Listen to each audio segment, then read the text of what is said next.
스마트 스토어를 1년 동안 열심히 하는데도 매출이 잘 안 나옵니다. 소싱 제품을 바꾸고 스토어 컨셉을 바꿔서 다시 만들어야 할까요? 한동안 열심히 하다가 2개월 정도 쉬었는데 새로 스토어를 파서 다시 하는 게 좋을까요? 아니면 기존 거를 다시 업데이트하는 게 좋을까요? 구독자분들이 이런 질문이 많았습니다. 저도 그런 경험이 있는데요. 오늘은 키워드 순위, 광고 효율, 리뷰 현황 이 세 가지를 통해서 내 스마트 스토어가 망했는지 알 수 있는 방법, 그리고 이 스토어를 다시 살릴 수 있을 때와 새로 만들어야 할 때를 정리해 드리려고 합니다.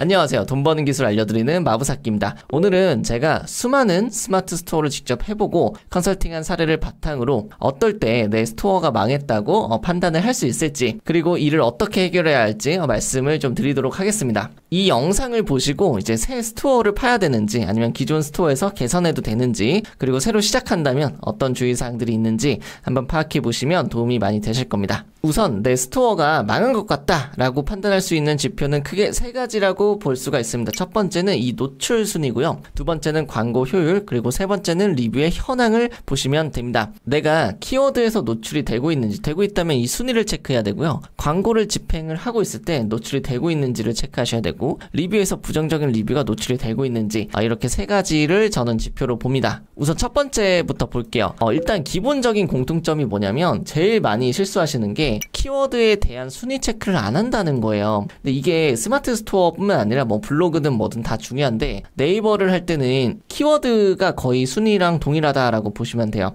그래서 키워드를 잡는다는 표현은 내가 어느 부분이 문제가 있고 그래서 어떻게 개선을 해야 되는지 힌트까지도 나온다라고 보시면 됩니다. 그래서 이걸 체크를 안 하는 분들이 정말 많은데, 그러다가 대비를 못 해가지고 어버버 하다가 스토어가 다 망하는 거예요. 제가 예시를 보여드릴게요. 이런 화면 본 적 있으세요? 이거는 이제 판다링크에서 저희 거 제품을 예시로 이제 보여드린 건데, 저희가 음식물 쓰레기 통을 판매를 하고 있습니다. 근데 여기에서 키워드를 추가해가지고 이 키워드를 날마다 순위를 체크를 할 수가 있어요. 그래서 뭐 음스 처리기는 지금 12월 기준으로 19위까지 올라간 거고, 가정용 음식물 처리기는 좀 100위 바깥으로 있죠. 그리고 음식물 냉장고도 30위에서 좀 왔다 갔다 하지만 어쨌든 그 사이에 있고요. 음식물 쓰레기 냉장고 이런 키워드에서도 노출이 되고 있고, 싱크대 냉장고라는 키워드에서는 아예 순위 밖으로 나가져 있다. 그리고 가정용 음식물 쓰레기 냉장고에서는 여기 순위 안에 들어가 있다. 이런 것들을 체크하고 계셔야 됩니다. 이런 이야기 들어보셨을 겁니다. 스마트 스토어 강의를 들으면 강사분들이 검색량이 많은 키워드 대신에 작은 세부 키워드를 쓰라고 하는데, 그 이유가 뭐냐면 제가 정확히 알려드릴게요. 이 음스 처리기가 이제 한 키워드가 한 3,000 정도 됩니다. 월간 검색량이 3,000 정도 돼서 적절한 키워드예요.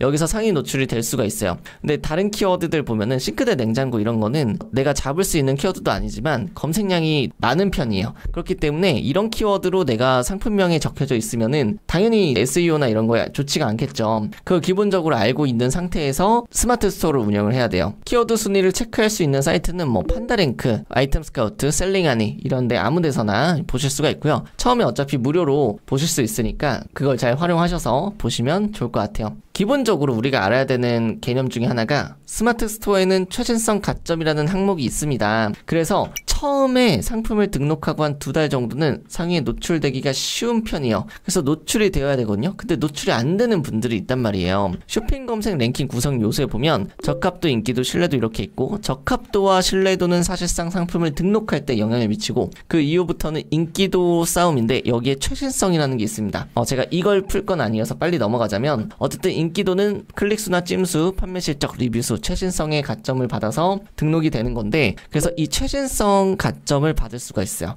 우리가 등록일 순으로 신상품을 업로드하면은 일시적으로 랭킹 노출할 때 조금 가점이 생각보다 좀 있습니다. 그래서 보통 노출이 돼야 되는데 노출이 안 되는 분들이 있다. 그 이유는 뭐다? 상품명에 대한 키워드가 잘못 들어가 있어서예요. 예를 들어서 이 상품을 등록하면 노출이 되어야 되고, 그래서 이 노출되는 걸 상품명 SEO라고 한다고 했죠. 그리고 노출이 되면 어떻게 돼요? 유입이 되죠. 내 스마트 스토어로 유입이 되는 거 아니겠습니까? 이건 키워드로 노출이 되는 거고, 그 키워드에서 음스 처리기라는 키워드가 노출이 됐고, 거기서 클릭을 하면 유입으로 넘어와서 내 스토어를 보고 상세 페이지를 보는 건데, 거기서 마음에 들면 구매 전환이 되는 겁니다. 그리고 이 유입을 늘리는 있는 방법은 뭐 블로그나 인스타, 밴드, 공구 이런 데서 내 스마트 스토어 링크를 넣어가지고 다이렉트로 볼 수 있게끔 유도를 많이 하는 거죠. 그래서 이런 마케팅적인 관점에서 순서대로 착착착착 유기적으로 움직여야 되는데 검색 엔진 최적화라고 해서 이걸 줄여서 SEO라고 합니다. 이 상품명이 잘못되고 있으면은 여기가 텅 비어버리죠. 그러면 내가 자연적으로 검색해서 들어오는 트래픽을 받을 수가 없고 이렇게 인위적으로 내가 글을 쓰거나 인스타에서 광고 돌리거나 밴드나 공구에서 특가할 때 이럴 때만 유입이 되니까 순위가 계속 떨어질 수밖에 없는 거예요. 여기서 계속 돈이나 시간이나 노력이 계속 들어갈 수밖에 없어요. 그런데 이제 문제는 상품을 업로드할 때 이런 경우를 제가 이제 가끔 봅니다. 예를 들어 키워드가 없이 상품을 등록하시는 분들이 있어요. 지금 이걸 예시로 보면은 작가들을 위한 이거는 형용사잖아요. 창작사전 시리즈. 여기엔 그 어떤 키워드도 없습니다. 이게 창작사전인지 뭐 어떤 창작 시리즈인지 사전 시리즈인지 그러니까 여기에는 구체적인 키워드가 없어요. 차라리 이렇게 갈 거면은 여기에 있는 그 상품명을 하나하나를 여기다가 써가지고 제품군을 나눠가지고 업로드를 했을 것 같고요. 또 하나 많이 실수하시는 게 뭐냐면은 그러니까 키워드가 없으니까 검색해도 노출이 안 된단 말이에요. 그러면 이런 상품들만 스토어에 쭈루룩 있으면은 네이버가 판단하기에는 이 스토어는 사람들이 찾지 않는 불량 스토어라고 생각을 해버린단 말이에요. 그러면 스토어가 일종의 저품질 현상이 나올 수가 있어요. 저품질이 되면 그 이후에 아무리 키워드를 잘 넣어도 최신성 가점은 이미 떠나가 버렸기 때문에 이 가점을 못 받는 상황이 벌어지는 거예요. 그래서 스토어를 잘 운영하는 사람들은 광고나 마케팅을 하기 전에 상품명에 내가 어떤 키워드를 쓸지에 대해서 고민을 많이 합니다. 한번 올리고 나면 이제 더 이상 신경 쓰기가 솔직히 쉽지가 않거든요. 그런 문제가 있고 또 두 번째 많이 실수하시는 게 뭐냐면 처음부터 대형 키워드만 넣으려고 해요. 일단 제가 아까 전에 보여드린 것처럼 노출이 되어야 돼요. 일단 노출이 되고 키워드가 작더라도 일단 노출이 되어야 사람들이 보고 클릭하고 구매를 하는데 처음부터 이렇게 검색량이 많은 거 키링, 열쇠고리 그냥 대형 키워드만 있죠. 이렇게 검색을 해버리면 경쟁 강도가 당연히 높기 때문에 내 상품이 노출이 안 된단 말이에요. 엄청 뒷페이지에 있는데 누가 그렇게까지 뒤로 가가지고 우리 거 제품을 클릭을 굳이 찾아가지고 하겠어요. 그럴 확률은 없단 말이에요. 그래서 여기에서 뭐 예를 들어서 내가 이게 수제다 그러면 앞에 수제 를 붙이고 가죽으로 만들었다. 그럼 이제 가죽 이런 키워드를 상품명에 넣어야만 키워드 조합이 돼서 내 상품이 노출될 수 있는 확률이 생기는 겁니다. 그래서 정리하자면은 일단 아주 작은 키워드에서라도 꾸준히 상위에 노출이 계속 되고 있어야 되고요. 대형 키워드에서 노출이 안 되고 있는데 소형 키워드, 세부 키워드에서도 노출이 안 되고 있다. 그러니까 이러면 문제가 있는 겁니다. 내 상품에 대해서 키워드 체크를 해봤더니 대형 키워드도 노출이 안 되고 세부 키워드도 노출이 안 되고 있다. 작은 키워드들. 그런 경우에는 어떻게 해야 될까요? 제 생각에는 상품명을 일단 대형 키워드를 다 빼버리세요. 그리고 검색량이 한 1000 미만인 세부 키워드를 넣어가지고 상품명을 바꿔보세요. 그렇게 며칠 후에도 노출이 안 된다. 이러면은 이미 이 상품은 나가리가 된 거예요. 그래서 그럴 때는 그냥 상품을 삭제하고 새로 업로드 하시는 게 좋겠습니다. 그게 아니면 광고비를 써가지고 외부 트래픽을 끌고 와야 되는 거예요. 그래서 최신성 가점을 포기하고 외부 트래픽을 끌고 와야 된다. 하지만 그렇게 했을 때도 상품명이 잘못되어 있으면은 자연적인 노출을 받기가 힘들기 때문에 웬만하면 상품명 SEO는 잘 맞춰주는 게 좋다.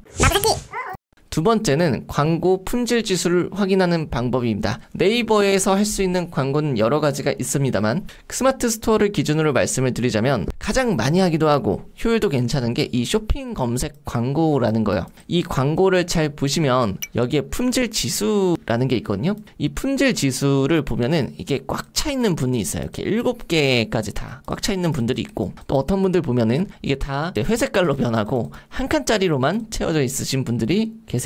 이 품질 지수가 높으면요 광고비를 똑같이 썼을 때 내 상품이 더 상위에 노출되고요. 품질 지수가 낮으면요 광고비를 더 써야만 위에 올라갑니다. 최악의 경우에는 돈을 아무리 써도 노출을 시켜주지가 않아요. 이 품질 지수는 뭐냐면 다른 업체들의 광고들하고 다 비교해가지고 이 광고 소재가 괜찮은지를 보여주는 지표예요. 그래서 이게 4칸이다 이러면은 그냥 보통이죠. 3칸에서 5칸까지는 그냥 보통입니다. 그렇게 좋은 것도 아니고 그렇게 낮은 것도 아니고. 근데 내가 이게 7칸이 떼어져 있다? 그러면 내가 이 상품과 관련된 광고들 전체에서 가장 효율이 높은 광고다 라고 보실 수가 있고 1점인 경우 이게 한 칸인 경우는 마찬가지로 가장 효율이 낮다. 그냥 끄는 게 좋겠죠. 그런 경우에는 광고가 잘못된 거죠. 그래서 그렇게 지표를 보실 수가 있습니다. 이 품질 지수는 광고를 보고 들어온 사람들이 실제로 구매를 많이 하면 자연스럽게 높아지는 원리를 갖고 있습니다. 그래야 네이버 알고리즘이 판단하기에 이 썸네일과 문구를 광고를 보고 들어왔고 또 상품도 그에 맞춰서 괜찮으면 구매 전환율이 높을 테니까 이 광고 소재가 실제 타겟팅하는 사람이 원하는 거구나라고 네이버가 알게 되는 거예요.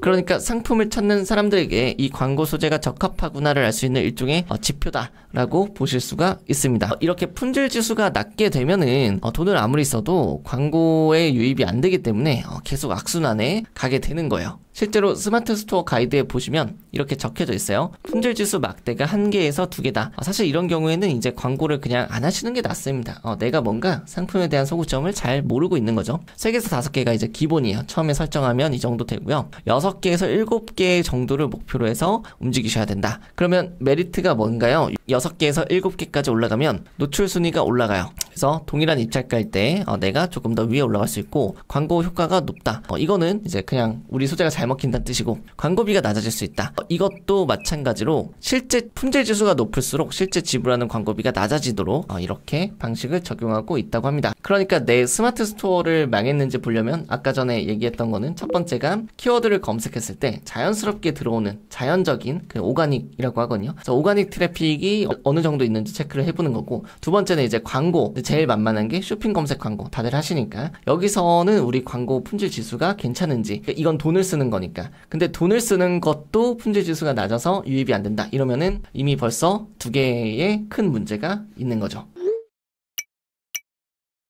그리고 마지막으로 이제 3번째인데요. 제가 아까 말씀드렸던 그 2가지 같은 경우에는 조금 시간과 노력을 좀 들이면은 해결이 될 수 있는데, 3번째 이 리뷰 현황 같은 경우에는 회복이 안 될 수 있습니다. 내 상품에 1점짜리, 2점짜리 부정적인 리뷰가 있는데 이런 걸 방치하면 어떻게 될까요? 바로 이탈을 합니다, 고객들은. 왜냐면 요즘에 잘 생각해보세요. 내 상품 대신에 후기 좋은 상품 찾는 거는 몇 초 걸리지도 않아요. 그렇게 수고스러운 일도 아니죠. 그런데 이런 부정적인 리뷰를 방치한 상태로 만약에 몇 개월이 지났다면 솔직히 회복할 수 없을 정도로 전환율에는 그동안 치명적인 영향이 갔을 거라는 생각밖에 들지가 않아요. 그래서 요즘에 나보다 후발주자인 사람들은 무조건 리뷰가 나보다 더 좋을 수밖에 없거든요.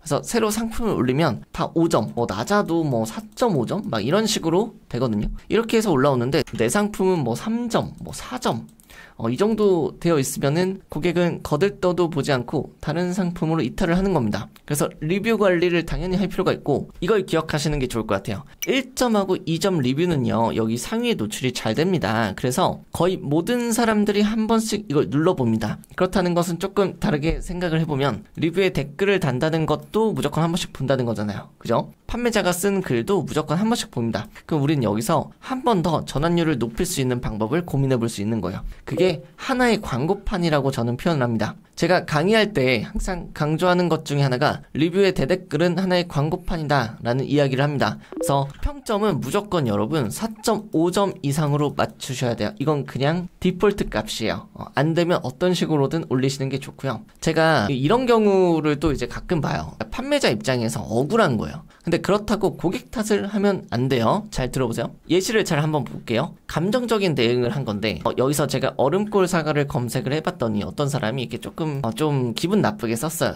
판매자한테 그냥 물 마시고 얼음골 사과 아니고 단맛 하나도 없고 이거 상자도 좀 이상하다. 이거 어떻게 된 거냐? 이거 사기 아니냐? 라고 리뷰를 쓴 거예요. 그랬더니 이 판매자분께서 저희는 상자를 조합해서 받아오기 때문에 상자가 색도 다르고 개인이 다르게 하는 경우도 있대요. 그리고 1년 동안 열심히 농사지어 수확했는데 얼음골 사과가 아니라고 하시니 저도 속상하네요. 이렇게 글을 쓰셨어요. 뒤에 이제 죄송합니다 하고 하나씩 랩으로 포장해서 드시면 맛이 더 있다. 혹시 드시다가 불량이면 연락 달라. 그때는 교환해 드릴게요. 이거는 아주 잘 쓴 댓글은 아니에요. 근데 충분히 의도가 전달되는 그런 좋은 댓글이긴 하지만 잘 쓴 댓글은 아니다. 판매자 입장에서 억울할 수 있지만 어떻게 보면은 이렇게 해서 좀 속상하다라는 감정적인 대응을 하게 된 거예요. 근데 제가 말씀드리고 싶었던 포인트는 이 내용을 쓰셔도 되지만 사실 사람들이 여기서 더 정확하게 원하는 거는 왜 이런 일이 발생했는지 어떻게 조치할 것인지를 구체적으로 명시하는 게 좋아요. 왜냐면 이렇게 댓글을 달면 그러니까 이 사람만 볼 거면은 이렇게 쓰셔도 돼요. 좀 속상하다. 이거 인정해달라. 이렇게 쓰셔도 되는데 문제는 뭐예요? 이걸 보는 사람들이 이 사람만 있는 게 아니에요. 이 글을 쓴 질문자만 있는 게 아니라 앞으로 내 물건을 물건을 살까 말까 고민하는 그 모든 잠재 고객들이 다 이런 이야기를 듣는 거예요. 그러면 이 사람들도 자기가 제품이 잘못 왔거나 맛없는 사과가 왔을 때 이렇게 판매자가 나한테 대처하겠구나라는 생각을 할 거 아닙니까? 그러니까 속상하다라고 하면 조금은 부족한 거예요.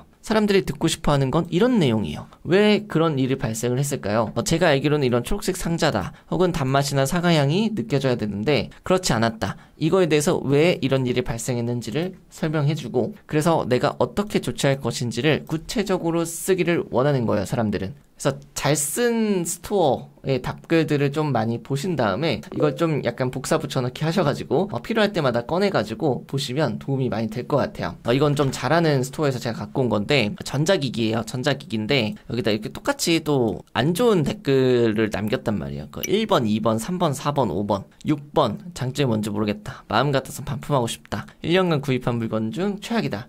그러니까 충분히 기분 나쁠 만한 워딩을 썼는데, 여기서 이제 댓글을 뭐라고 달았냐면, 일단 차분하게 전체적으로 말씀해 주신 거에 대해서 이게 그런 기능이고 이게 높은 인터넷 사용이 필요해서 제품 본체의 문제가 아니라, 그러니까 우리의 문제가 아니라 이용하시는 인터넷 품질 환경에 따라서 다를 수 있다. 그렇기 때문에 이쪽을 한번 체크해 달라 라고 하신 거고, 만약에 문제가 있는 경우에는 이런 식으로 이용하시면 더 좋으실 것이다 라고 이야기를 해주고 있어요. 그럼에도 불구하고 여기다가 이런 단순 답변이 아니라 유관부서 측에 전달해서 추가적으로 공유하겠다라고 이야기를 하는 거예요. 실제로 이 판매자가 그렇게 공유를 할지 안 할지는 아무도 알 수가 없습니다. 하지만 중요한 건 이런 노력하는 모습을 보고 싶은 거예요. 판매자의 태도와 자세를 보고 결국 결정적인 구매를 합니다, 소비자는. 그러니까 당연히 이 사람은 만족을 못 했겠죠. 이런 답변을 받아도 나한테 해주는 건 아니니까 난 이미 불만족스러웠거든요. 근데 이 대댓글을 단다는 건요, 앞으로 이걸 보는 모든 사람들한테 광고를 하는 거예요. 그러니까 이 사람의 맞춤형으로 하는 게 아니라 내가 이미 신뢰를 잃었지만 이 댓글 하나로 역전을 해보자, 다시 신뢰를 얻어보자,